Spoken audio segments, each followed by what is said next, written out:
All right, we're now joined by Jacques Doucet from WAFB in Baton Rouge, a great TV station. Jacques, finally. We've been dealing with this for years, 2020 through 2024.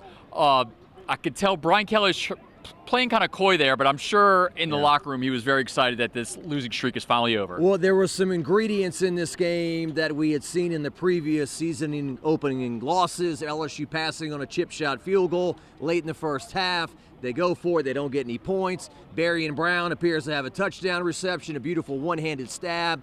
They call it back. LSU misses a field goal. It could have been a case of here we go again. But the story of the night for LSU was defense. This was a throwback to the LSU days of old in which they said, hey, we're putting our defense on the field to win the game. Clemson got it close there at the end, but the Tiger defense, led by second-year defensive coordinator Blake Baker, makes the stop in the end. Tigers get out of here with a huge victory. LSU scheduled a very difficult game coming into a place like this to play the number 4 team in the country. We don't know what kind of team Clemson has from this point forward. We'll see how many games they win, but LSU fans will be hoping they win them all from this point forward to say, hey, look, we won a very difficult game. Kind of like a gymnast, you know? Yeah. This was a difficult routine, scoring this accordingly. $18 million, that's what this roster costs. That's what Brian Kelly told us, NIL, going through the transfer portal, rev share. You put up that kind of money, you expect a shot at the national championship. This team, I know it's only 1 week in, but you got to be at least excited if you're a Tiger fan that they're off to a good start and they got Louisiana Tech next week and then they got Florida at home. They could get on a nice little roll here. Yeah, well, you know, the big bummer was A.J. Halsey not being able to play in the first half. We heard Whit saying that he thought he might have been the biggest addition to the roster, but you see Mansoor Delane come through with a huge interception from Virginia Tech, a guy who's played a lot of football. Bernard Gooden was in the backfield very often tonight, breaking through on the defensive line, and and even the freshman, DJ Pickett makes a couple of tackles. He gets some playing time, the 5-star, the most highly recruited guy in the recruiting class. So there's no doubt that there was a big free agency season, so to speak. Your Gordon McKernans, your Todd Graves, they put up money to get these guys to come here, and that's why this game is so huge. If you lose this game and then there's pressure on you and you slip up against Florida and you got 2 losses in September and your big goals are dashed pretty early, that makes the investors not so happy. It's a whole new world now.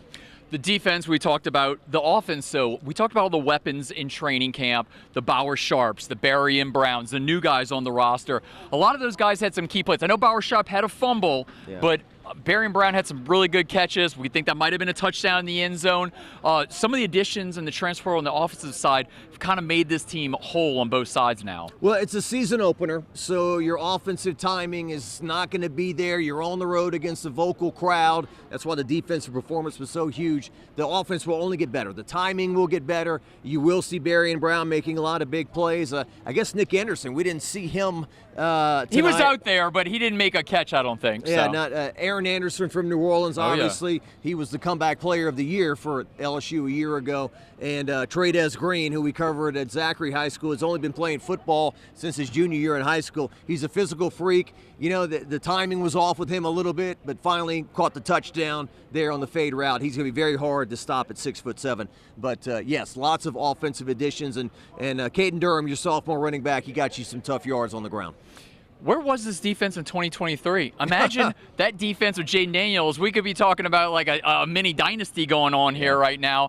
I guess you gotta live, you learn. You got had a pass defense coordinator. I think with Blake Baker and this defense there, I guess we shouldn't get too fired up. It's only 1 week, but that's what it's all about, overreacting. Everybody's freaking out that Arch Manning had a bad outing there. How do you think they temper the excitement there of the 1-0? Are they really going to be 1-0 again against Louisiana Tech? Yeah, well, I kind of was having a discussion the other day. What's more important, the Clemson game or the Florida game?